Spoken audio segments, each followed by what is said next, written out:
Yo guys, what is going on? How are we doing today? Just give me one moment. I am just finishing up the panels. I'm just whiting out all the text really quickly. But I'll be ready in just 1 second. I appreciate you. If you haven't already, please hit that like button. Helps the stream a lot. And then we'll be getting into the chapter summary. And then we've got plenty of different things to talk about because it's insane the level of things that this chapter is going to bring to the table. Where am I? I'm hiding right now. Hold on. I'm just finishing my work. Okay. Think we're good. All right, all right, all right. What is going on, everyone? How are we? Welcome to a great and interesting Jujutsu Kaisen Modulo spoiler stream. I might change some of this around here. Might make me a little bit bigger. Make chat a little bit bigger as well.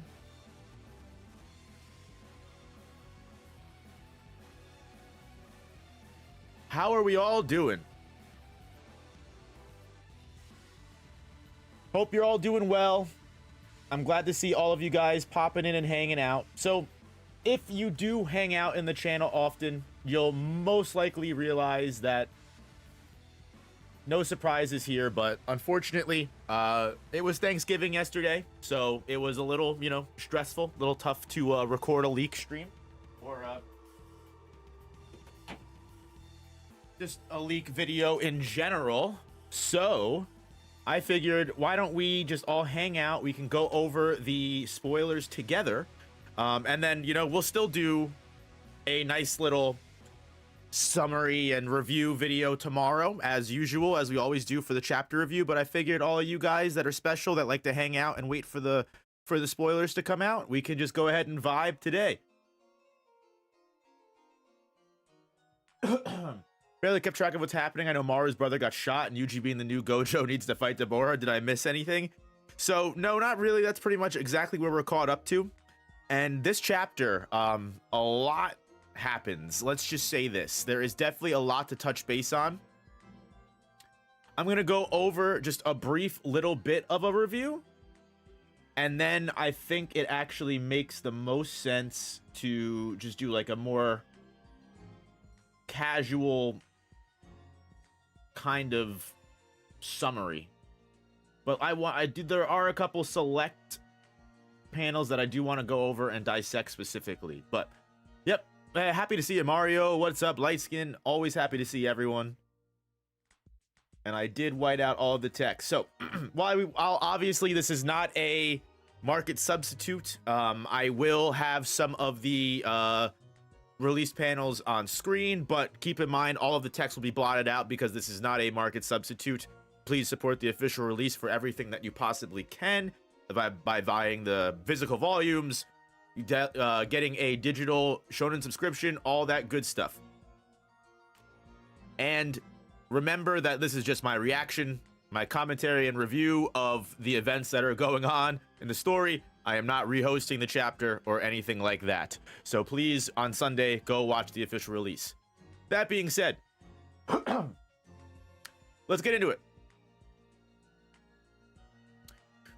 So, as per what happened last chapter, we kind of did get caught up a little bit. And by catch up, what I mean is, we know that Deborah, as a very strong individual, probably the strongest individual on Earth right now, is not going to hold a single challenge is not going to have a single challenge from anyone on Earth. And we see that come to complete fruition here in this chapter, because everyone is stun-locked by what's going on and by Deborah's appearance. And his aura is insanely powerful right now, just because he is furious. Essentially, what happens, the chapter does open up with, let me actually show you here. And again, this is not the formal summary. We'll do a better summary later, y'all. I promise I'll do better. I just want to go over the main crux of everything that's going on first. So what do we know? Well, what we do know specifically, hold on, is, as we said before, Cross was shot, and the status that Cross is in right now is most likely near lethal. There is nothing that the Sumerians are able to do on their end when it comes to medical help, support. He is in critical condition due to a vital organ being shot, and and even the human sorcerer's reverse curse technique is unable to save him in any way. So you have Maru, who is left in absolute shock that his brother is technically almost about to die. And then on top of that, you've got Tsurugi, who is completely dumbfounded by all of this happening in general, finding out that they can't even help him. They have no idea if Cross is going to survive this ordeal or not, which is just absolutely awful if you really think about it. The fact that Cross could potentially lose his life because of Yakumaru's bitch ass is ridiculous. Ridiculous. So this brings us right back to the past for a solid moment, where we get to see everything that unfolded with the arrival of Deborah. As the Sumerians show Deborah this, basically what might be Cross's corpse, he is utterly just pissed and ready to kill everybody in sight. And when I say kill everyone in sight, I quite literally mean, for a moment, Deborah says, "How many of you are present right now?" He counts every single person. He goes 1, 2, 3. There's about 13 of you. I personally don't think that's enough, but for Cross's life, I'm going to have to kill every single one of you, and maybe some more humans on top of that, just to make up for the lost Crosses to our tribe. Which is, for one, it shows how this polite, very chill Deborah character, who was more than willing to allow peace to happen between the two species, I should say. Deborah instantly lays down the law and shows that not only is he capable of being chill, but he is only capable of being chill because he knows he can take control of a situation whenever needed. Not for nothing, to throw it off, funnily enough, I want to bring up as an example my Harley girl, the beautiful dog behind me here, the brown one, the pit bull. She is a very chill, very nice dog. She's very friendly. She doesn't have, like, at least to people that show her love, she doesn't have a really aggressive bone in her body.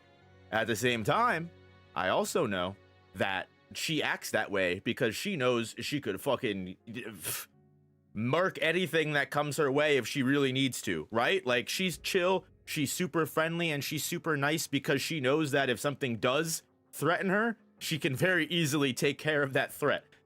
So like that's kind of like how I view Deborah, right? Like it's not so much that he wants to be violent and he wants to be this way, but he knows full well that no one is going to be capable of stopping him in a situation like this.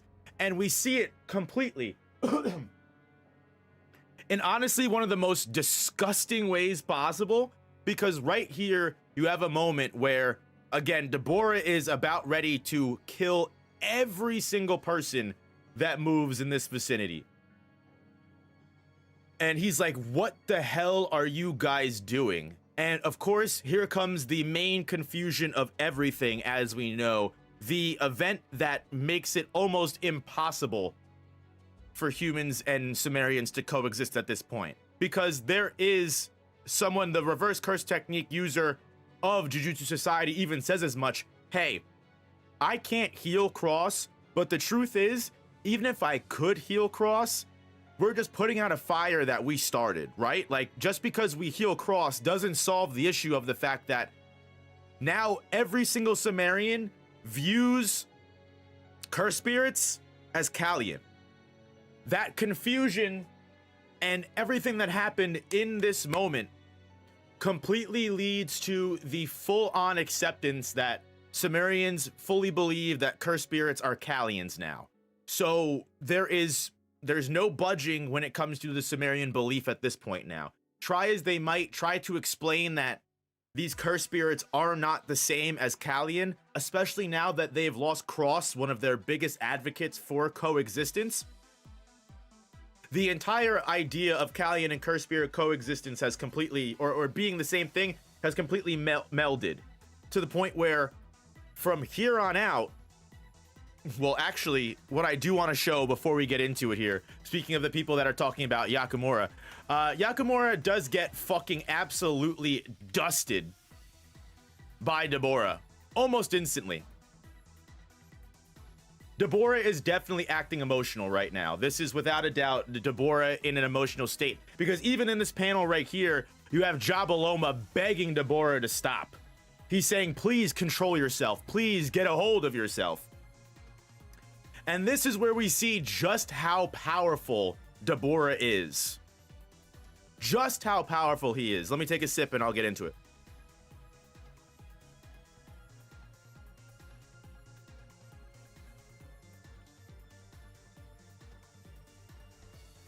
Usami, in a split second, uses cursed speech. There is an OG cast update in this chapter that we'll be getting to for sure. Funnily enough, Usami tries to protect Yakumura in a quick moment in order to stop everyone and get everyone to freeze, right? Usami uses cursed speech and tells Deborah to not move. And in honestly, something that we quite literally have probably never seen before, because something we've even seen Sukuna be affected by Inumaki Toge's cursed speech. The backlash was insane, but Sukuna was still affected and stopped. Deborah is completely so strong that the cursed speech doesn't even work on Deborah.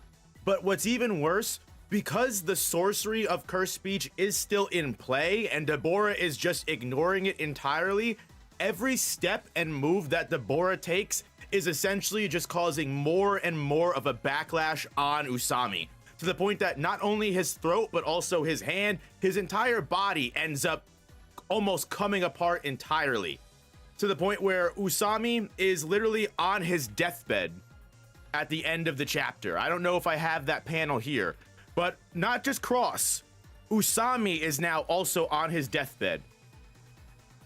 And the reverse curse technique user is also, again, unsure if she'll even be able to get Usami out of his critical condition. So Usami is just every single, like I said, every step, every move that Deborah takes. So ripping Yukimura's arm off, as well as Deborah moving in and getting closer to Usami. The moment, like, Usami is coughing up more and more blood. And Deborah is again just like, oh, this is how powerful that you guys are? Interesting. And then this is where we get the scene of when he's like, okay, well then there's 13 of you here. I can kill all of you, but I'm still not gonna feel like that's enough to make up for Cross's death. And you see the look on everyone's face here, because everyone knows no one's doing anything in this moment. If Deborah truly, really wholeheartedly was going to murk every single person here in this moment, no one would have been able to stop him. No one would have been able to do anything at all, which is honestly one of the scariest things imaginable. It shows how far Jujutsu sorcerers have fallen.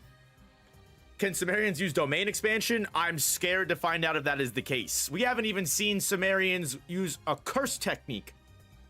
They're quite literally just raw, brutal, cursed energy reinforcement in hands right now.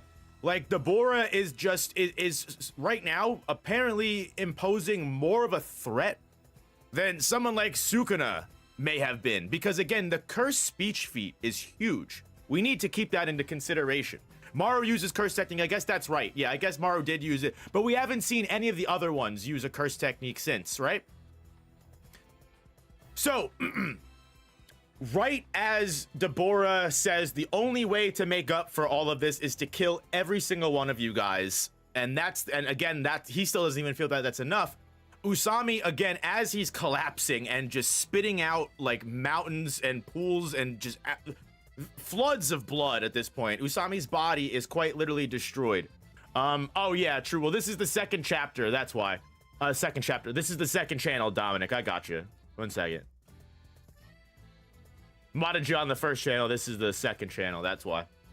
Gotcha now. The only thing that stops Deborah from doing all of this is Usami falling to his knees, begs Deborah more than anything.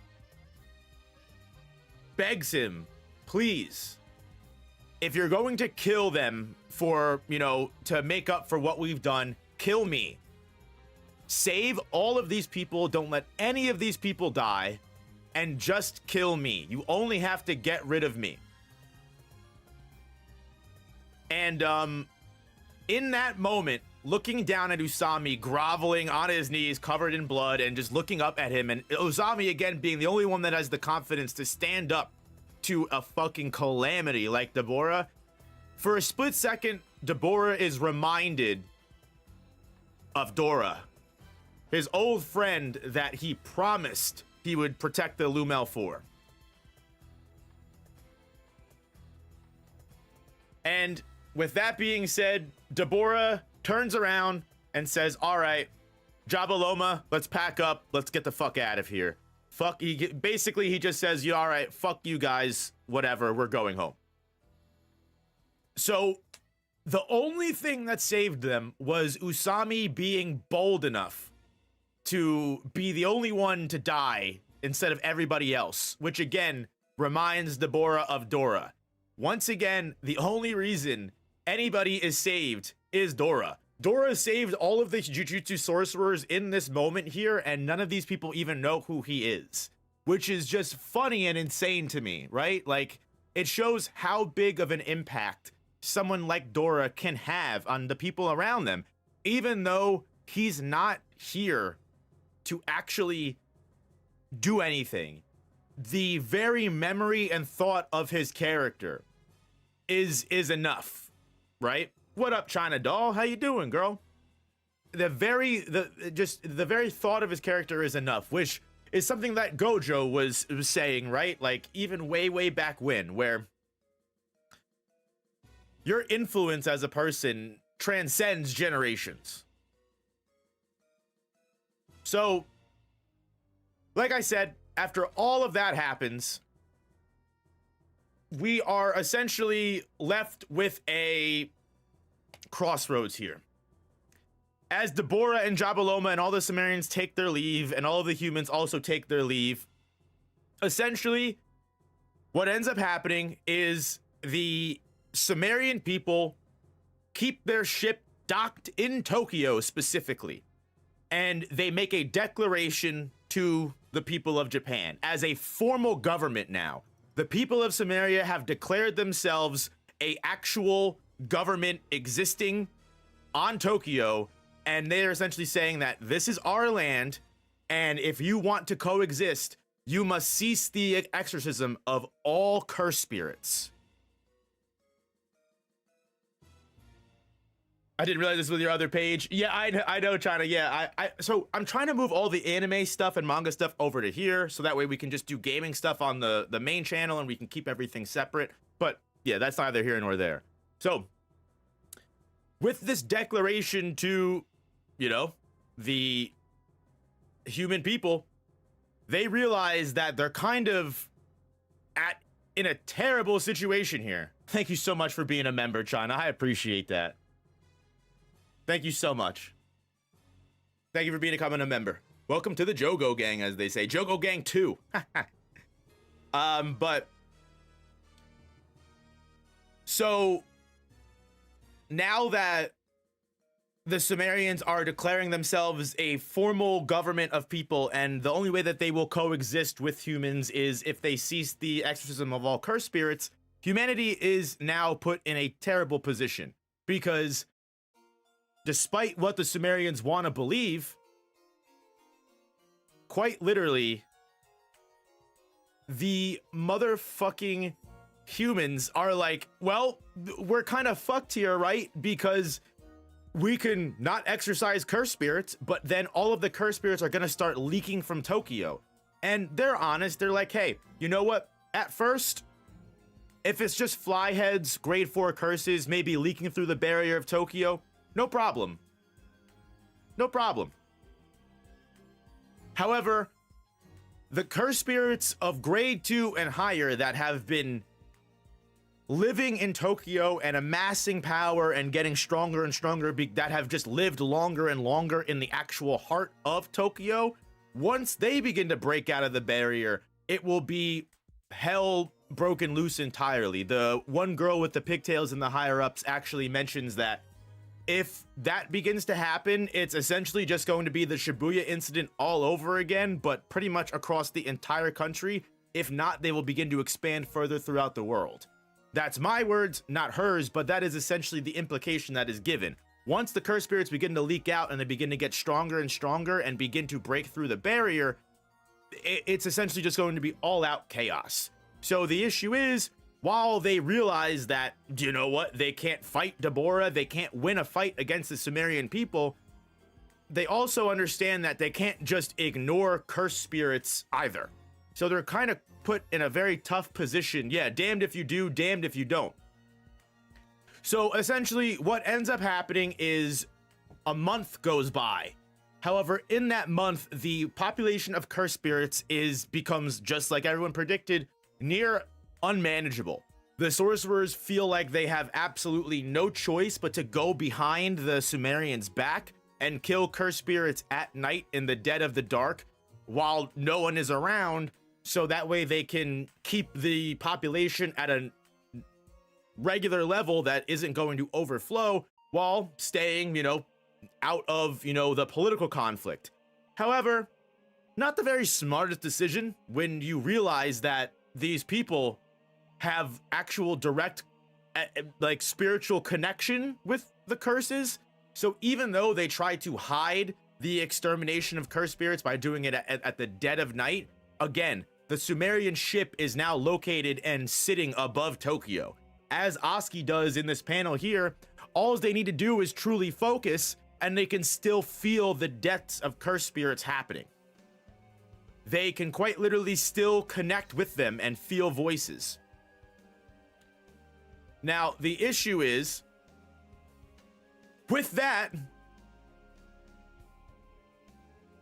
Oski is essentially, what's the word? Not a seance, but he is like communicating with all of these cursed spirits at a constant rate, to the point that the people of Sumeria are trying to tell him, they're like, Oski, you don't need to do this. Like, you can stop connecting with the cursed spirits. Even Deborah is like, bro, you've got to chill with this. But Oski now lashes out at Deborah here and says, what do you know? You're just a Discante. You can't even feel the voices of Kallian.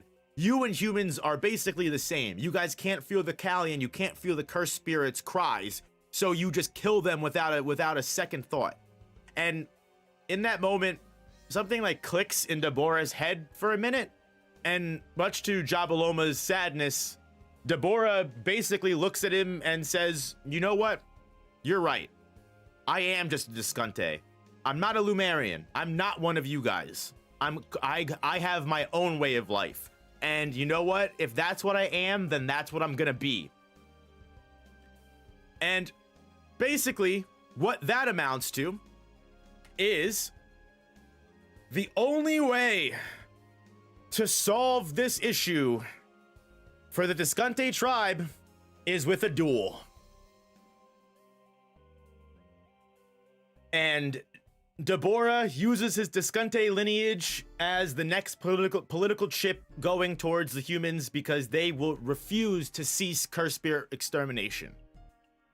Deborah requests a duel of the human sorcerers, and he says, if we win, we keep Tokyo, and you guys leave us the fuck alone. If you lose, you guys can continually exterminate cursed spirits as you feel, and we will leave. Well, as you can see here, Yuka is not doing so well. She's not looking so hot. She looks like she's got a little bit of she's looking a lot more like her grandfather right now. Let's just say this. She's got the Yuta bags under her eyes. She's got that, wow, the whole world is sitting on my shoulders kind of eye. And the reason for that is because they have absolutely no one else to fight in the battle against Deborah but Yuka Okotsu.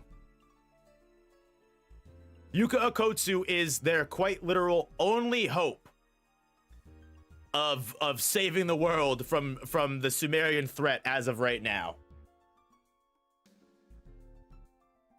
As a lot of people are saying in chat, because it's revealed that Yuka personally accepts this, she feels she does not argue, and she says, I'll do it, no questions asked. Most people can assume that is because she knows she's going to die anyway, and this is basically just the easiest way that she can have all of this go down. Now, this does open up a lot of different questions in regards to, is Yuka really the best fucking option they have out of everybody here? Is there something that the Jujutsu sorcerers know that we don't about Yuka? Or is there something that we haven't seen? Because again, Yuka hasn't done really anything at all since the first chapter. Now, a lot of people are wondering, why are they picking Yuka? No way is this the best we have. Well, something we do get is we actually do get confirmation that they are not able to at all.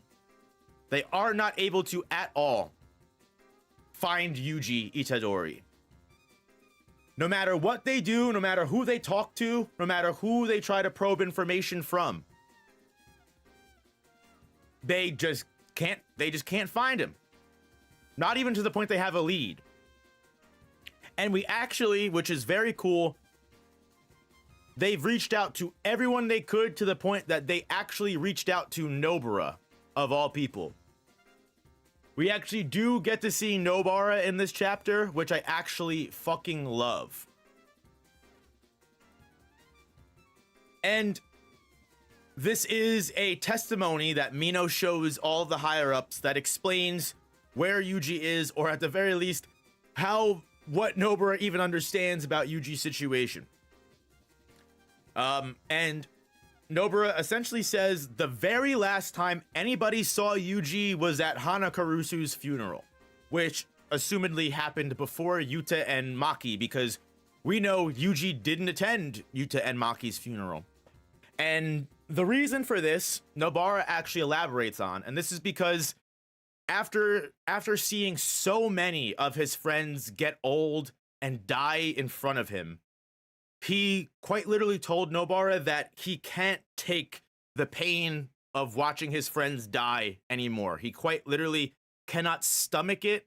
He refuses to even be seen or even attend any future funerals of his friends, because quite literally the idea of knowing that his friends are dying around him is just too much for is too much for him to handle. Now, a lot of people are like, okay, that's interesting. Like, what do you mean? And the reason for that, Nobara even elaborates on even further. Because she says, even though he looks like just a musclehead, he's very sensitive. He can't bear to see anyone off because, not for nothing, if you remember the very first chapter of Jujutsu Kaisen, his grandfather's wishes for Yuji to be strong, save everyone you can, and then die with everyone, with great friends looking around you. And the more time passes and the more people die in front of Yuji, the more he realizes that he is every day living the exact opposite of what his grandfather's final wishes were. And what makes this even worse, worst of all,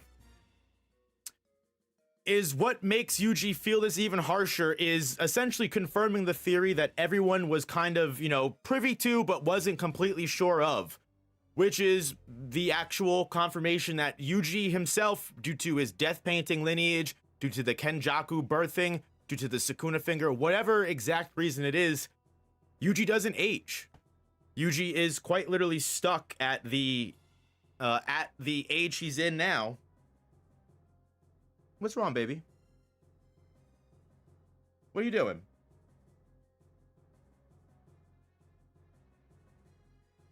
What's wrong, my love?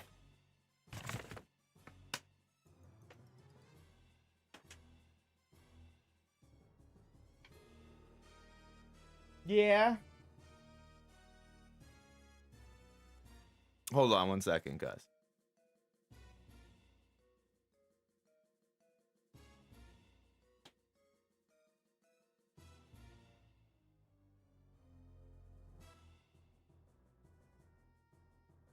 Hey, now don't be licking yourself out here, all right?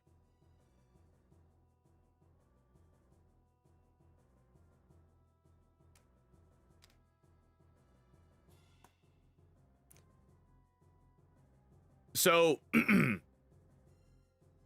Yuji does not age. So, on top of this fact, every time he sees his friends, he is just being reminded of the fact that he can't die. Hold on, I'm sorry. Hey, stop it, stop it, stop it.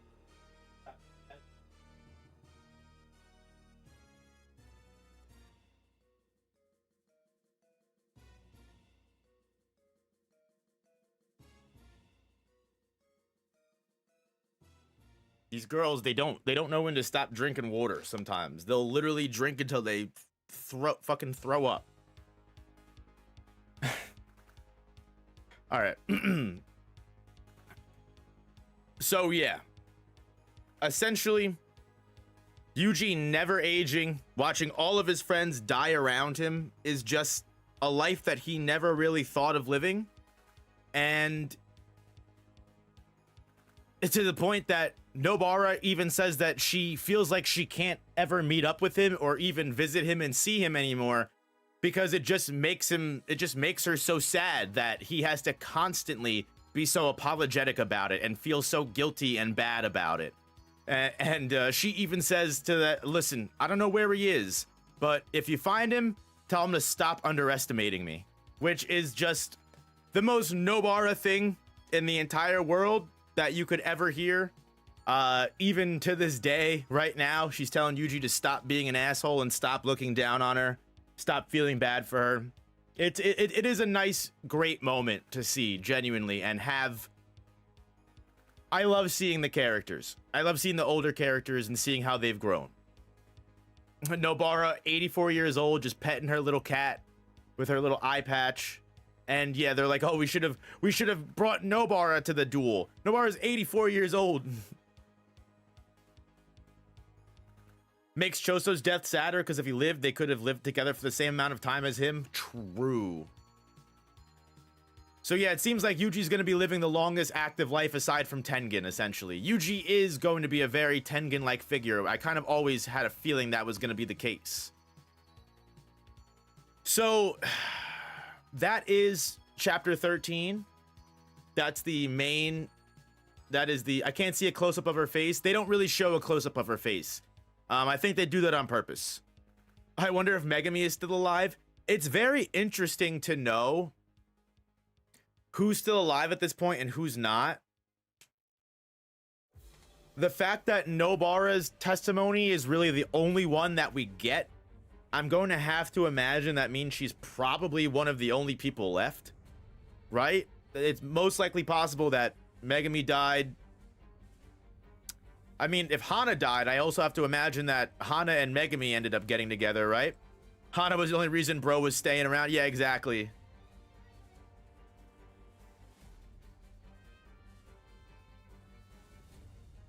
Yeah, the meme of Megami getting killed by a grade 3 curse is actually true, funnily enough. Now, I do have some segments that I definitely want to go over in regards to the chapter for sure, because there's definitely some interesting things going on with some of these reveals that we get. Google Docs, that's not what I want. I want my Google Drive. Let me pull up my notes here. I took some notes so that way we have things to go over today, y'all. And real quick, excuse me, I just want to make sure my dogs aren't licking themselves.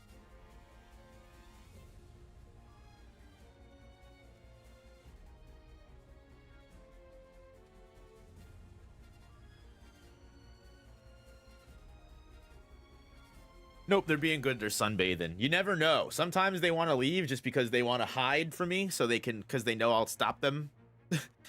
And sometimes they just want some sun. And this was one of those times where they just want some sun. So, not upset about that.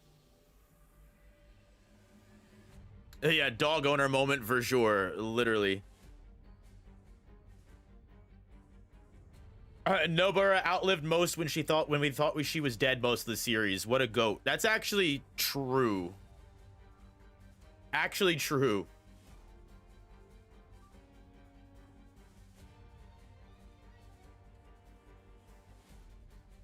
Yuji will likely show up in the last second because, let's be honest, Yuka stands 0 chances against Deborah. Yeah. Honestly.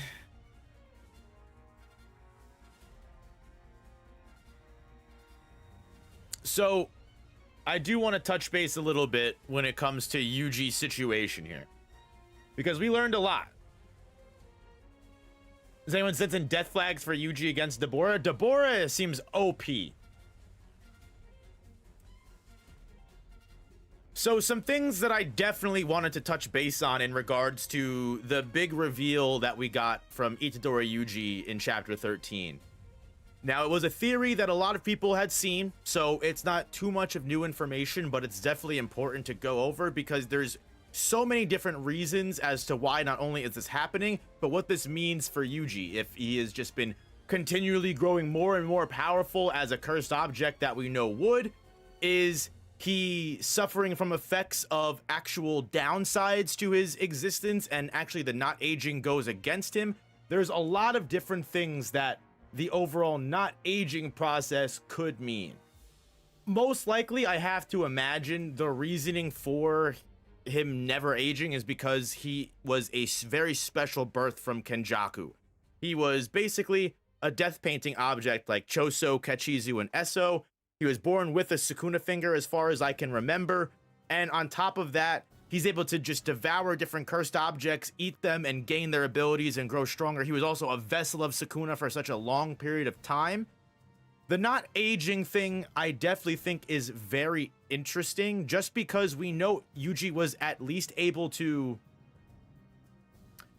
grow up to the age that he's at now, right? To become a teenager. So it's possible that his aging is just slowed down excessively to the point that he maybe ages like 1 year every 10 years, 1 year every 20 years.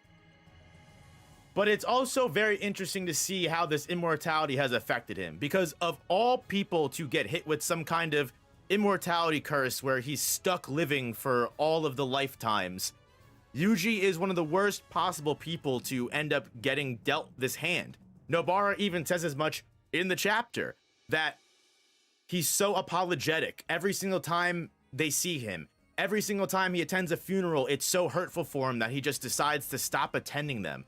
And it's all completely down to the fact that he feels like he alone is watching everyone around him suffer, perish, and do everything they can to live out the dream that he thought was his. Yuji's original goal in life, the same word that his grandfather said to him from the very beginning of Jujutsu Kaisen, was live a long life and die surrounded by the people that you love. Well, every single day that goes on, Yuji not only does not grow older, but all of his friends that were supposed to be surrounding him upon death are dropping like flies, to where Yuji knows at the bottom of his heart he is most likely just gonna end up dying alone like his grandpa because he's gonna outlive everyone he ever knew and loved.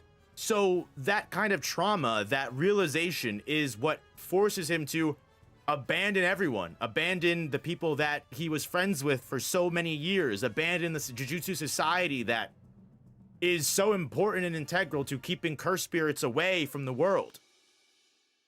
Yuji, whatever mentality Yuji's in, he's in a very dark place as of right now, in a very extremely negative place. And it also makes sense that Mahito, of all people, has been stuck just waiting for him for so long, wondering why the person that shows up, why aren't you Yuji? Why aren't you Yuji? Oh, it's not him. And that's simply because Yuji is basically immortal. He's not going to die like everybody else.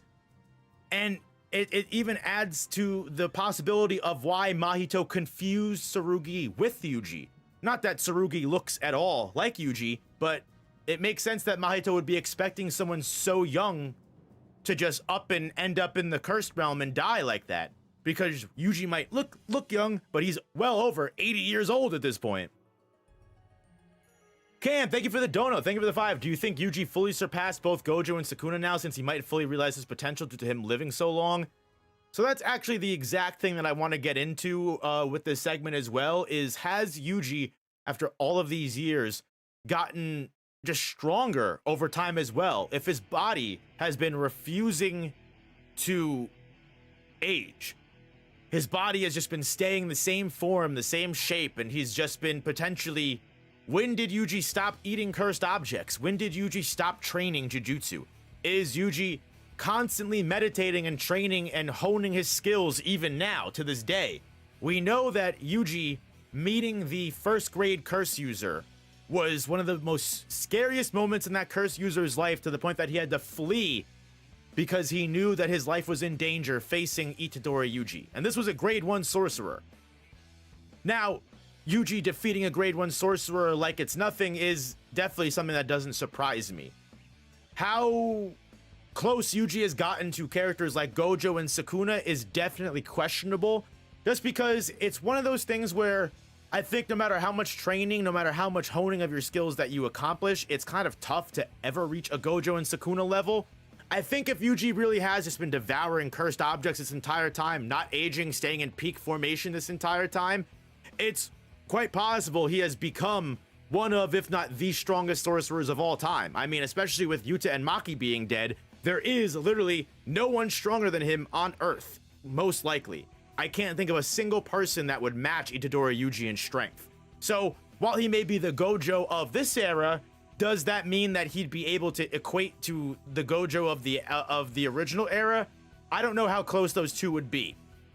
When it comes to how close Yuji is to Sukuna, I think it's definitely interesting to compare people like Deborah to a calamity like Sukuna, because the higher up woman does actually refer to Deborah as a calamity that cannot be measured in grades or anything of the sort, just because of how powerful he actually is.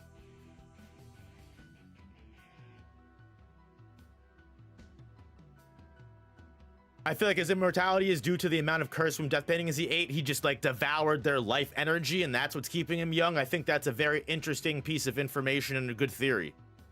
But while Yuji is the strongest sorcerer of this era, when you look at someone like Deborah, who was so powerful, Usami's cursed speech was just completely outright ignored, and every step in movement that Deborah took after Usami told him not to move was just causing more and more and more backlash to the main user of cursed speech. A lot of people have said that Sukuna was weakened, he got caught off guard by the cursed speech, so there are reasons to explain why Sukuna may not have had the same kind of just absolute immunity to cursed speech, especially considering that Inumaki having the snake and fangs on his tongue compared to his hand might have been a much more effective binding vow to power up the curse technique. I do think it's very notable that Deborah just outright ignores the cursed speech. So if it ever comes down to it and we actually do get a Yuji Itadori versus Deborah, I really don't know how much more powerful Deborah would be than someone like Yuji. Would someone like Deborah come to Earth 80 years earlier and then he's just mopping the floor with Gojo? I don't know if we've seen enough from Deborah to actually give us an answer like that. His feat just recently against Cursed Speech shows that he definitely, without a doubt, is a special grade warrior.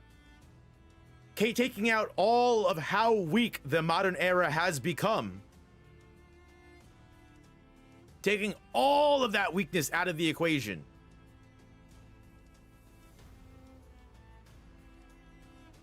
it's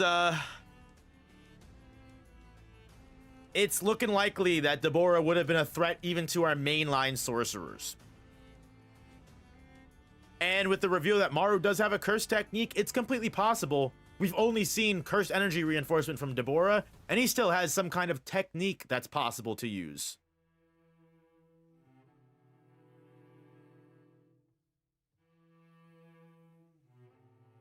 Did Gojo technically fail since Yuji is lonely, although it's because of his aging process? I mean, if you really think about it, Yuji is just fulfilling the exact kind of quota that the strongest of every era must kind of go through. The absolute and utter loneliness you feel as the strongest. It's not even a question of Yuji is just the one that ended up walking in Gojo's shoes. He's the one that is bearing the weight of being the strongest. He's the one that's bearing the weight of having this power, whatever it may be, that makes him so much different than everybody else.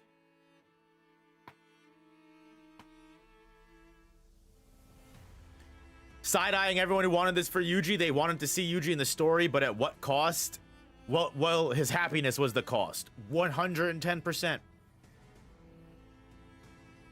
Yuji becoming this Gojo-like figure ended up exiling him from society. He couldn't bear to live this life anymore. And you know what? Not for nothing, that same misunderstanding is the exact same misunderstanding we had way back in the original series with Gojo, right? The reveal that as a monster, as the strongest, you are always going to be called upon, whether you like it or not, whether it's detrimental to you or not, because who else is going to save us? Who else is going to stop this madness? If you think about it, the way that they're calling for Yuji, the way that they're asking and that they need Yuji, and he's the only one that can solve us, and we need him to fight for us even long after his retirement should have came. It's the same monster mentality that everyone treated Gojo with. So again, I think saying that Yuji fulfilled the shoes of Gojo makes sense. Do I think Yuji is at all equal in power? Probably not. But I think saying that he is now the new strongest is definitely not crazy to say. And I think how he compares to Deborah, right now, my odds are always going to be on Yuji. I'm always going to be putting money and bets on our boy that we've been with since the beginning. But I don't think that we should count Deborah out just because we haven't seen any major feats from him yet. Just off the fact of the way that he just handled this cursed speech in this chapter. I think that was meant specifically to show us how different a warrior like Deborah is to all of the enemies we've faced up until this point.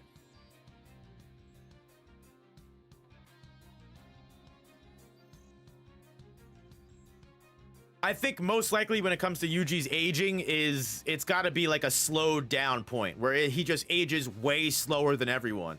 I do actually like the idea that he just took the lifespans of all of the death paintings that he consumed. He quite literally stole the lifespan inadvertently. He didn't mean to, but he accidentally ended up stealing the lifespan of all of the cursed objects that he ate. So he ate 9 death paintings, or 8 death paintings, I guess you could say. Maybe 7, actually, minus Esso and Kechizu. So maybe he has 7 lifetimes worth of, aging to go through. 6.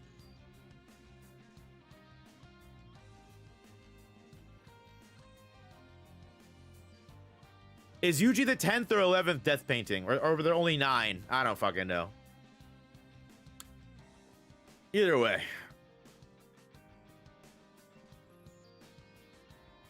Imagine Nobara getting a cameo and Megumi. Megumi doesn't even get mentioned. As everyone has said, I guess he really did die to that grade 3 curse. Ha, ha. So yeah. Insane. Insane revelations. As far as it goes, I do also kind of want to touch base on one more topic.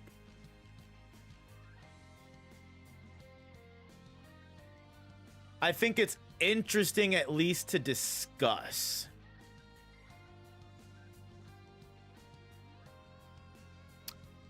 Mahito.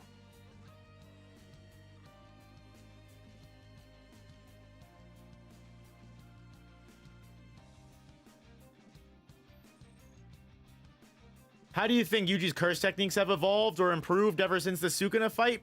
I don't want to comment too much on that. I do actually have a video, if you'd be interested in that, going over that. I don't want to comment too much on that because at this point, with the pretty much almost guaranteed fact that we will get Yuji later on in the story, I mean, the very true fact of he's learned blood manipulation, you know, he's learned Sukuna's curse techniques. He has much better curse energy reinforcement. How strong will Itadori Yuji be in Modulo? I think is a very fun video to watch if you're interested in that on the main channel. But I do want to touch base on Mahito for just one moment here. I help him at work because they're getting scammed for trying to buy stuff online. Please check on your elders. True, honestly. Christmas time is the worst time. The amount of AI, you know, gifts too that are going out there. Crazy.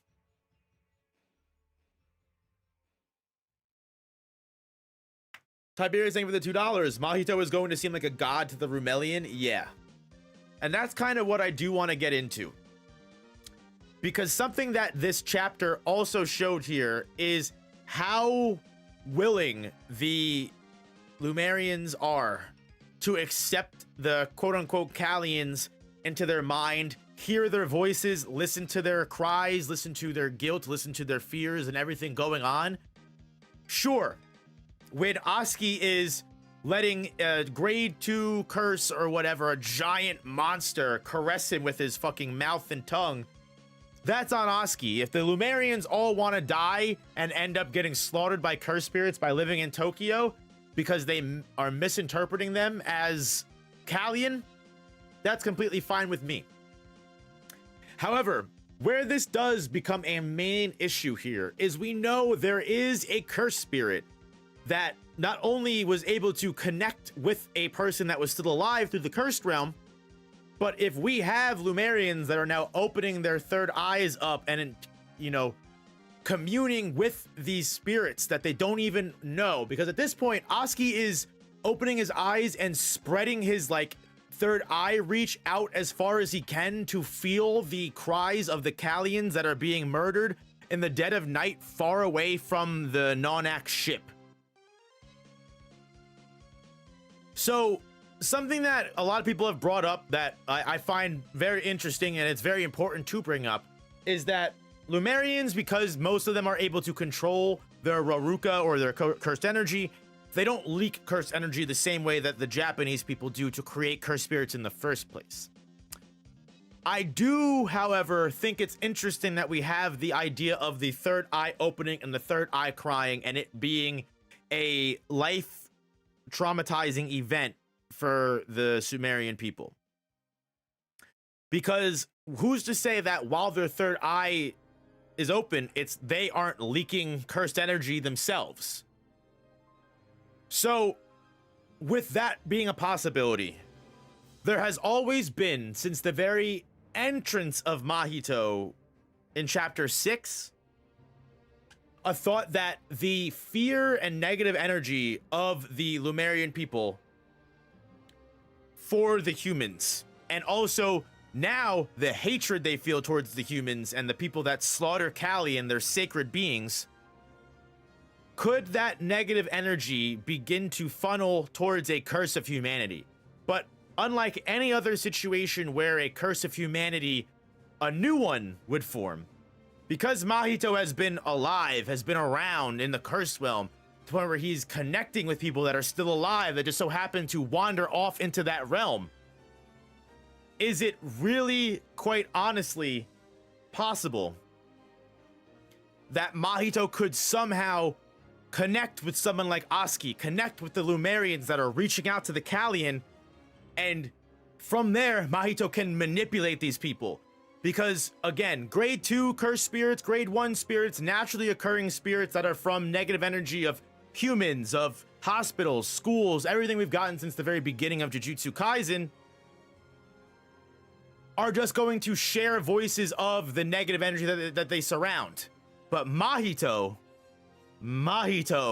is a much more sentient, a much more intelligent, and more well-aware curse that would definitely be more than willing to take advantage of an entire tribe of people to not only just revive, but potentially give himself the chance to get the long-awaited revenge he's always wanted against Itadori Yuji, if for some reason Yuji does appear in the series to actually help against Deborah. Nudiland cursed mode potentially later today. Yes, I think as long as I have time later, we'll do some curse mode. I can't guarantee it, but I do want to do curse mode later. I want to play some Look Outside on the main channel later for sure. Really quickly, guys, while we're in the middle of like rants and just topics, I do also want to mention that we are opening the Discord up to everyone now. I will only be sharing the invite link to in stream like this. So if you are interested in joining the community Discord, talking about Jujutsu Kaisen Modulo, any other series that you may read weekly, like Kagurabachi, Sakamoto Days, Gachi Akuta, Chainsaw Man, we have channels and everything all in the server. So you know, Discord is now open to the public. I'm not gonna leave the Discord link up, you know, on my channel or anything like that, but I will be releasing the link, the invite link, which will change. It's gonna change, but I will be doing that every stream now. So if you guys want to join the community, you want to be more active in the community, please feel free to join.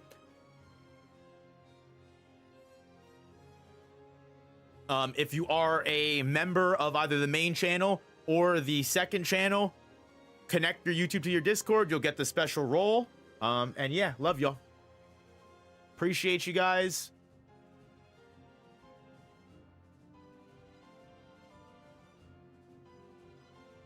What if we get Mahito and the new Lumerian version of Mahito that mirrors humanity's newfound fear? Oh, now that would be sick, man. We get like 2 different Mahitos, and then those Mahitos are doing different things, and then they merge together. Or the new Mahito like brings back the old Mahito, and they fuse together to create an insanely new powerful curse. I think there are definitely so many insane ways that Mahito could go in the story. And while it's always just been speculation and just we've been kind of going back and forth on different things of whether or not the actual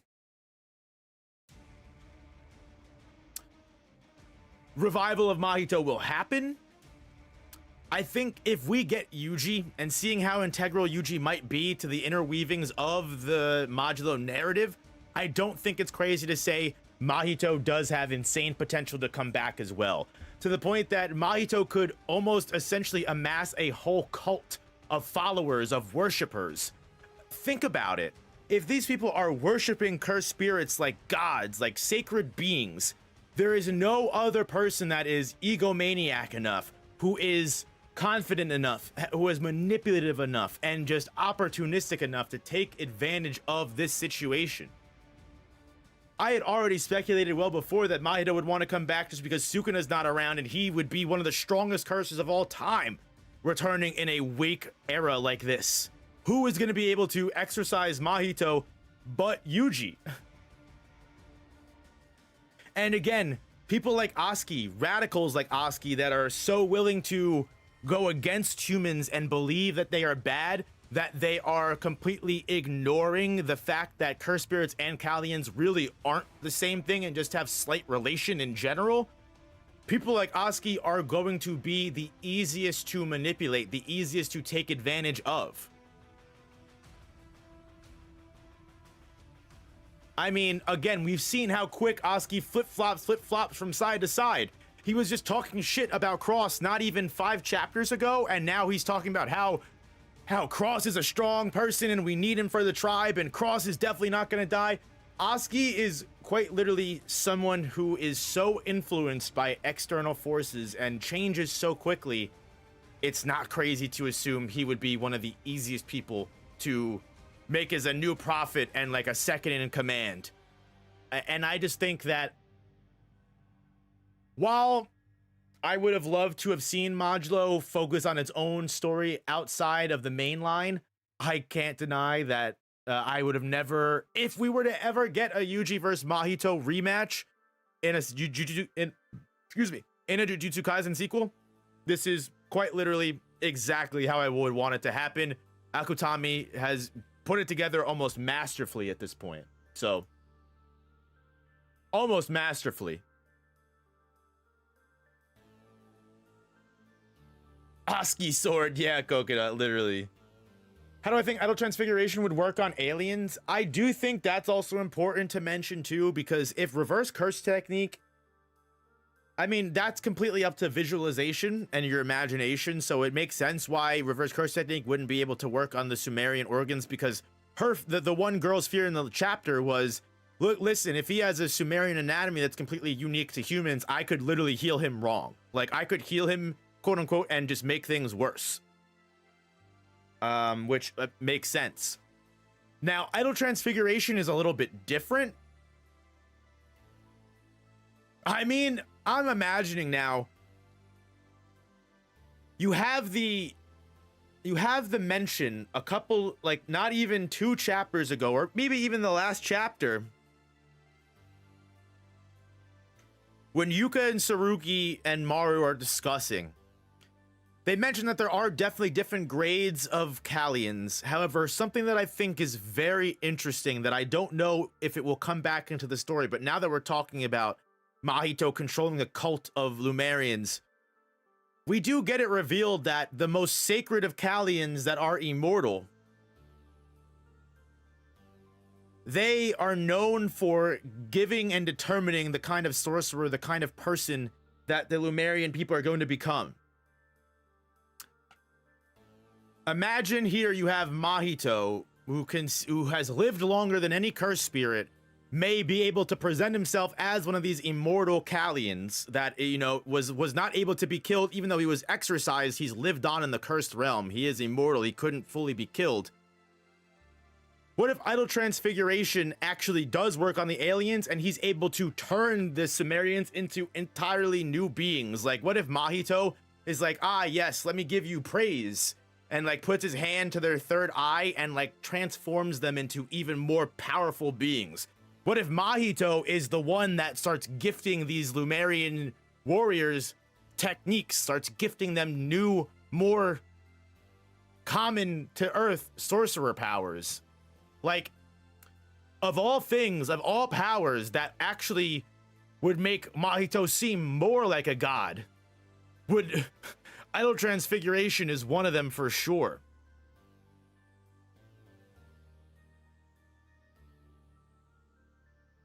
Yeah, Mahito's now seen forearm and 2-mouth Sukuna. That's also important too. He knows how to reach an even higher potential than he already had before. It's not looking good. It's not looking good at all, guys. Literally like how Mahito gave Junpei his curse technique in season 1. Yes, exactly. Something that Mahito has literally done before. Mahito quite literally has the power to transform people into sorcerers. Yes, Junpei already had the potential to become a sorcerer. He just hadn't awakened a full-fledged technique. He was more of a window. That's a really good way to look at how Mahito again could present himself like even more of a god to the Sumerian people. Idol Transfiguration is like, think about it. This guy shows up and he starts quite literally blessing your people. Why wouldn't you? Why would you question that? Now more than anything, you have this guy, you know what I mean? Now more than anything, you have this guy that's going to be able to prove, you know, crazy shit. Yeah. Crazy indeed.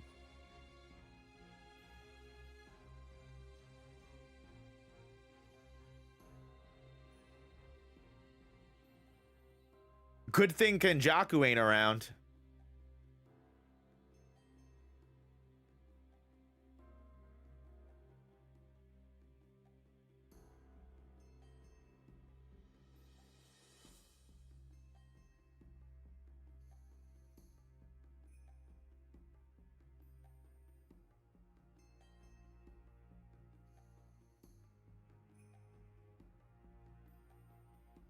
Oh, okay. I see what's going on. Sorry, I got completely distracted by what was happening in Discord. All good, all good. Yeah, the Discord mod was like, hey, a lot of people are joining. You guys might want to check this out. But no, we're good. That was all intentional. Let me actually send, I might have to send the invite link again. Did it get discontinued?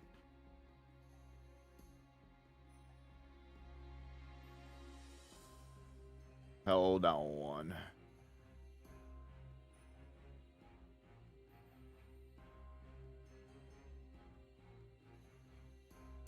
Hold on. All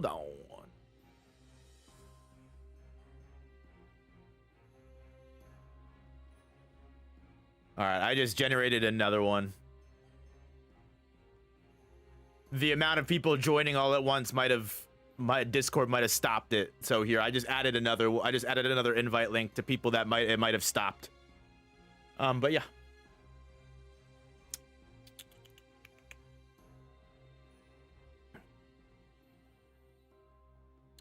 I do believe Oski was about to get bit by that curse 110%. Also, by the way, if you haven't already, hit that like button. Helps the stream way more than you know to. I definitely think Oski was about to get killed by that curse without a doubt. I think there is clearly a problem of a problem.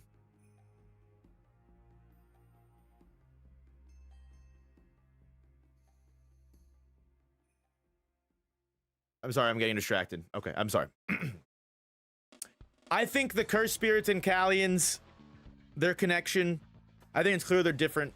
But I think because they're such close relatives, Oski was just someone that wanted to hate the humans anyway. The moment that he found out that the cursed spirits could even be related, he was more than willing to fucking hate the humans. He hated them from the beginning.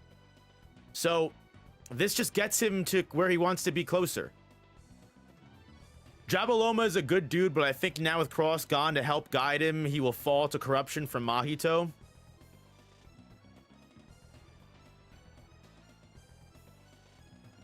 The thing is Jabaloma so far has honestly...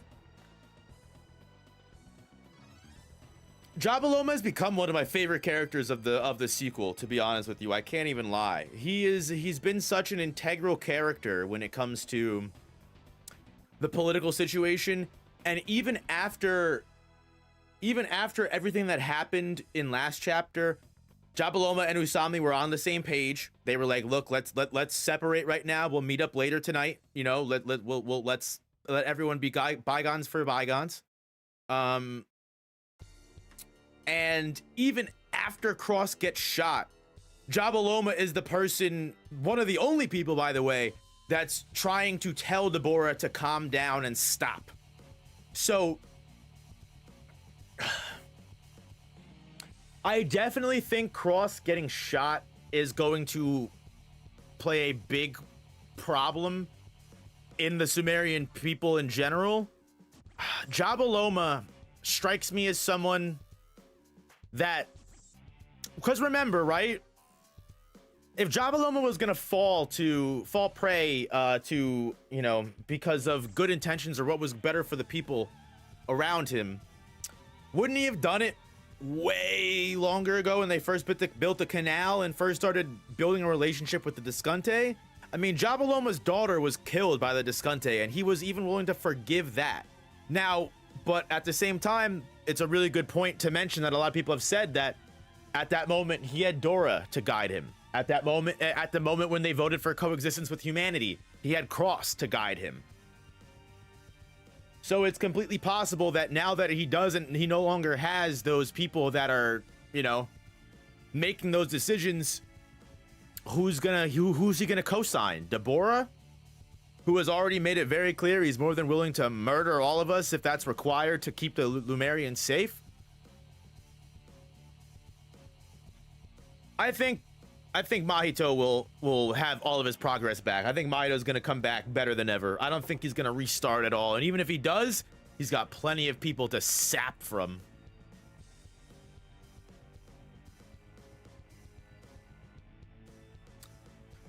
Now, here's a theory.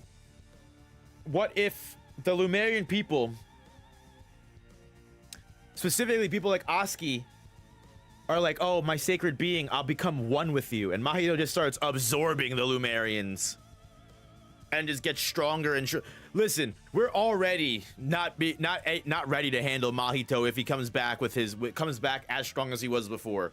He starts downloading Sumerians for more power. Eesh.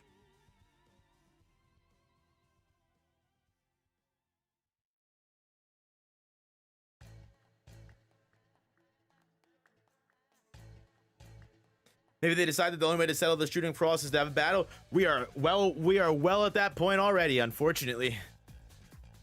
Next chapter, well, maybe not next chapter, but that's exactly what we're getting into. Next, we got Yuka and Deborah fighting for the hope of humanity. Look how excited my girl is to look how excited she is. She looks very happy to be here.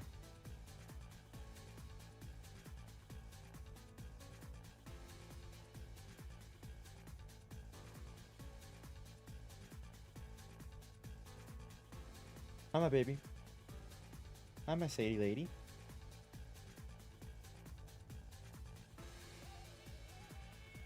Harmony technique used with Tsurugi to fully awaken him. Tsurugi gets the SSK from the warehouse and goes to work on Mahito. Ayo.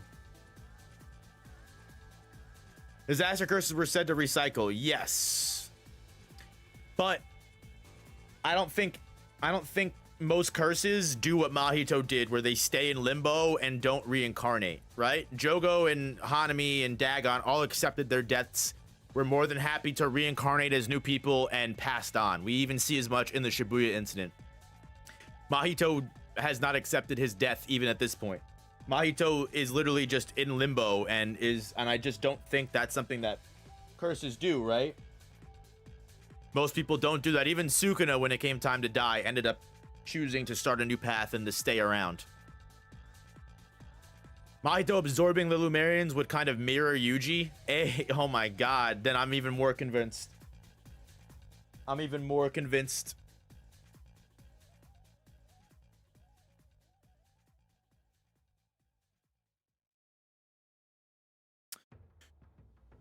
But we're coming up on an hour and a half. So I am probably going to end stream soon. We're probably entering the wind down phase of stream. I'll call it an hour and a half. I got other stuff to work on today, but I may do another stream later today.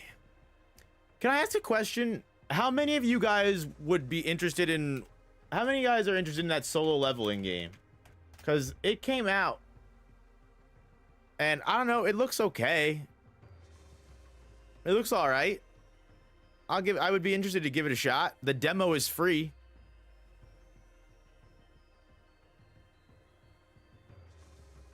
Or is it just gonna be ass cheeks? That's the thing, you know, I can't tell.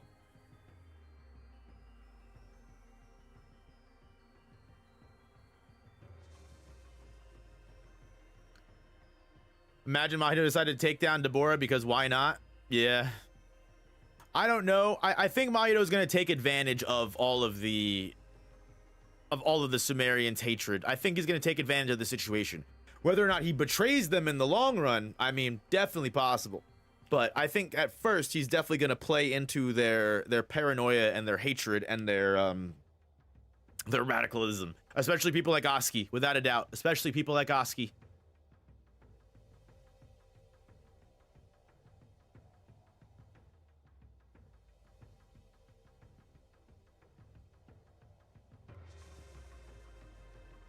What would Sora do? Yeah, man. Chojin X, man. Crazy chapter. Crazy chapter. Fucking insane, dude. I actually have a Chojin X video coming out soon. Half of it's already edited and done. I just got half of it back to preview, and it looks fucking awesome. I'm excited to drop that video soon. I've not read Windbreaker, but that does seem like something that would be right up my alley, and I do want to give it a shot. I want to know if Mahito can harm a Rumelian, or is there something that would prevent him? Oh, nah. Something tells me, like I said, I think Oski was going to get eaten by that curse spirit if anything happened, if anything went on any longer. Genuinely.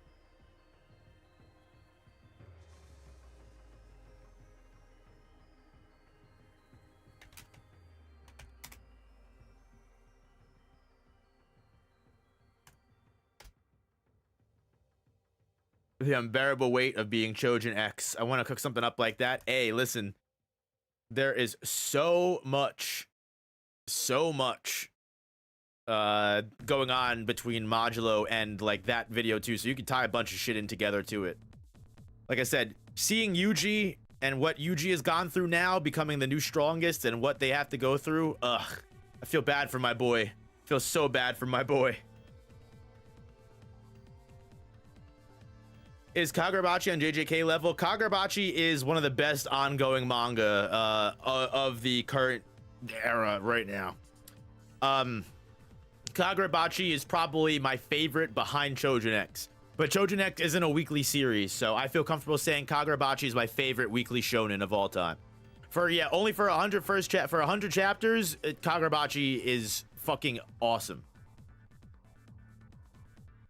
Am I still keeping up with Blue Lock? I am not. I think PXG was 2-2 when I took a break, and I have not caught up to Blue Lock since then. So I didn't finish PXG, the PXG match. I know we've moved on since, even from the Neo Egotist League. I know we've moved on past that at this point. But yeah. I'll catch up. I've been wanting to. Blue Lock is just one of those series it's hard for me to get back into because I really got to be in the mindset. This season of anime was little ass cheeks? I don't think so. There was some good stuff that came out, right? You got Gachi probably the best anime of this run going on. Gachi peak. I don't know anything else that's going on. Danadon ended, yeah. That Danadon ending probably sucked too, but Gachi might be, I think, one of the only shows going on right now that's decent. January is kicking in strong. January is gonna have fucking Hell's Paradise, Frieren, JJK. This winter season is gonna be fucking amazing. Or is it spring? I don't know. Whatever is January to whatever. But it's gonna be big time.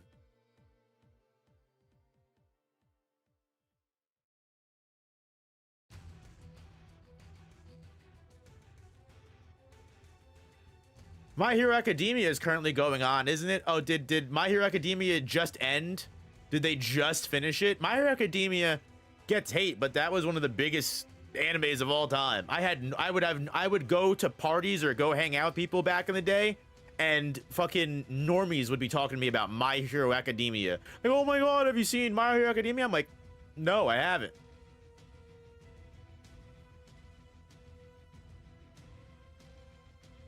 Gachi was last season. Gachi is going right now. Gachi just released another episode.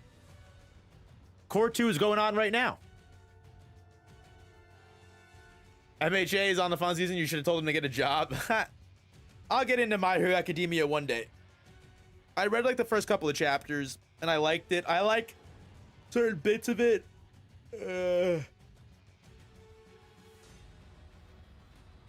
I could get back into it, I'm sure, but it's long. It's a long investment.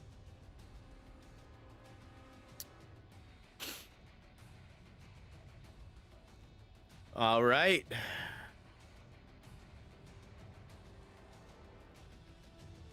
I really don't know what Yuka is going to do in this situation. I have to imagine that, yeah, they're hoping Yuji will show up if Yuka gets mollywopped. And Yuji's gonna have to defend her, but I don't know. There's too many tests and tournaments, and also like the fights are just like, the fights are good, but yeah.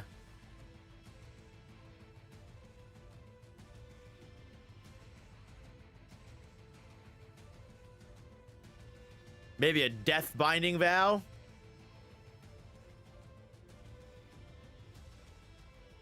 Maybe Yuka's gonna sacrifice herself, and this is how she sees owning up to what we did and potentially killing Cross. Not gonna be good no matter what happens. Honestly, not gonna be good no matter what happens.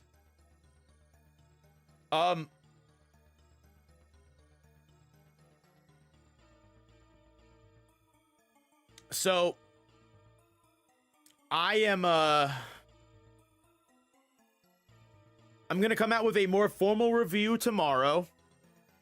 Like normal on Saturdays, we'll come out with a full chapter review and summary. You know, this stream was mostly just to make up for the fact that we didn't have a big leak video that we normally do, just because Thanksgiving leaks were delayed. They didn't come out till like 3 a.m. and at that point I had Thanksgiving to go through, unfortunately. So while most nights I'm not afraid to stay up till 6 a.m. and knock out the leak video when I can, it just wasn't possible yesterday. Jujutsu Society turned into everything Gojo didn't want. I completely disagree with that.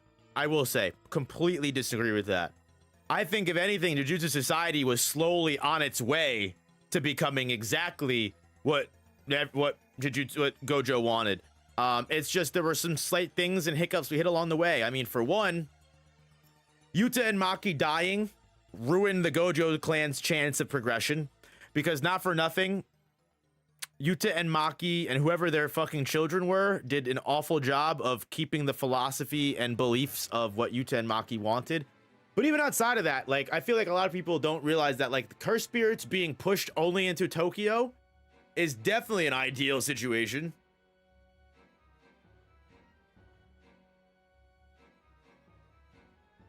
Yeah, Gojo didn't, I mean, no one could have expected aliens would come and fuck everything up. But yeah, the fact that, like, curse spirits were basically pushed into Tokyo is a big deal. And something that is always going to happen that I feel like, you know, some people do forget is peace is always going to lead to weaker people in society. That's just no doubt at all. If you have a peaceful society, why does that society feel any need to train and handle special grade level threats if those special grade threats never come? And now you could, there's the whole argument of, oh my God, you know, how that's stupid. Obviously, anything could change in a dime. And yes, I agree with that, but that doesn't change the fact that peace still breeds weakness. There's that, as much as you hear idiots post the whole hard times breed strong men, you know, breed peace, quiet times breed young men, and then young men breed hard times. Like, that is just, as much as the worst person on the internet you've ever known posts that meme constantly, that is an actual fucking thing of reality. It's just true.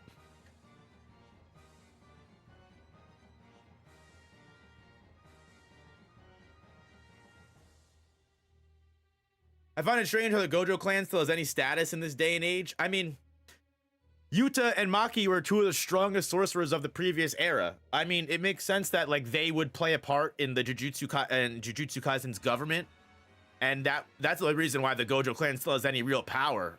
You know, the Kamo clan is non-existent. The Zenin clan is mostly non-existent. So the Gojo clan was really the only people left, and it was led by Yuta and Maki, two of the people that they trusted. The issue is you can't. The issue is try as you might, you once you're dead, you can't keep you can't keep, you know.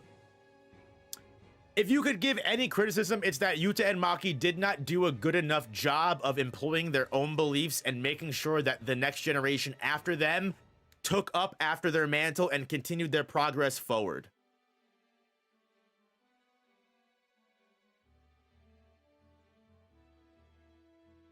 Can they use Rika against the Sumerians? I have no idea. I don't even know what's up with Rika. I know Tsurugi has the ring.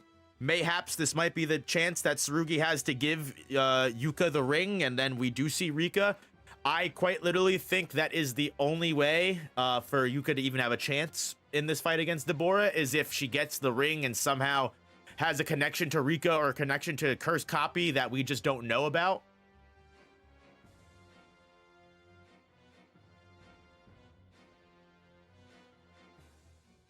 Samurai, that's a great way to put it. Tough people don't last. They understand you have to plant trees that you may never feel the shade of, but the people that they plant the trees for often forget about that because they always had shade.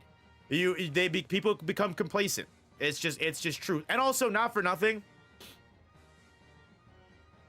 having no special grades show up for 80 years, there's not exactly a lot of hardship for those tough people to stay strong. Right? You even have that existing in Kagurabachi, where you have the strongest sorcerer, the strongest swordsman of a generation, after years of having no battle and nothing to fight against, they're going to have that rust shaken off.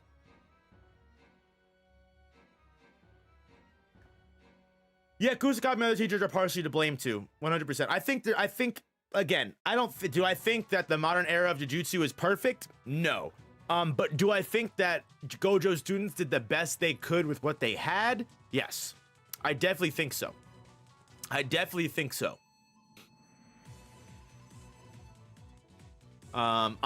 think they did accomplish a decent amount for what they can. I think a lot of people don't also forget that, like, you can't change an entire society in one generation. Yuta and Maki and all of Gojo's students were never going to be able to completely reform all of Japan in one generation. It's just not possible. And unfortunately, they didn't do enough to make sure the newer generations kept up with their work. That's really what it comes down to. At the end of the day, Yuta, Maki, Yuji, all these people did I guess you could, the one person you could argue is gave up is Yuji, because he's the one that abandoned everyone. You know, again, does Yuji have his own reasonings and have a right to say, I don't want to watch any more of my friends die? Yeah, I'm not saying he's invalid for that. Is it also at the same time a little selfish to abandon your society and leave their problems up to them? At the same time, yes. Do I think that makes Yuji a selfish person? No, but that doesn't mean that selfless people can't make selfish decisions, right?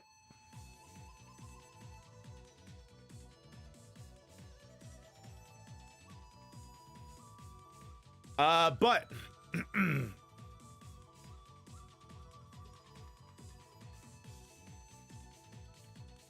I can't even say that's disrespectful. Yuji definitely could have done more. Again, is it Yuji's right to be able to do what he does? Yes. Does that change that he is still abandoning Jujutsu Society? No. I'll say the same thing when people argue with me about how I feel about Samura. Listen, just because he abandoned his family because he was worried for their safety doesn't change the fact that my guy abandoned his family.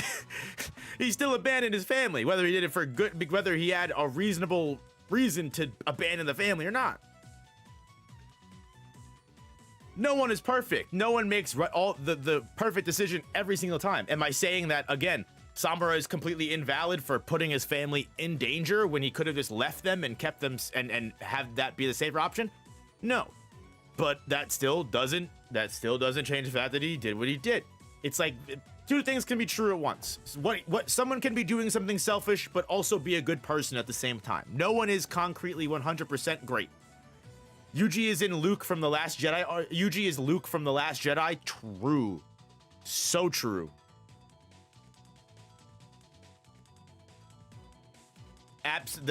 Great analogy for sure.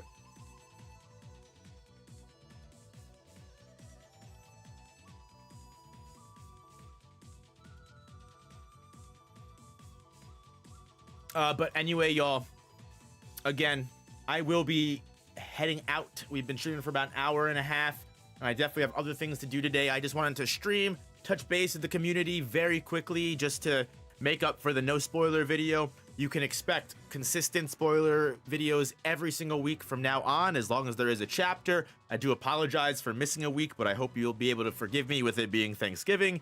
I hope the stream does make up for it in some way, shape, or form. I hope you guys all had fun. Again, if you would like to join the community Discord, I just posted the link in chat.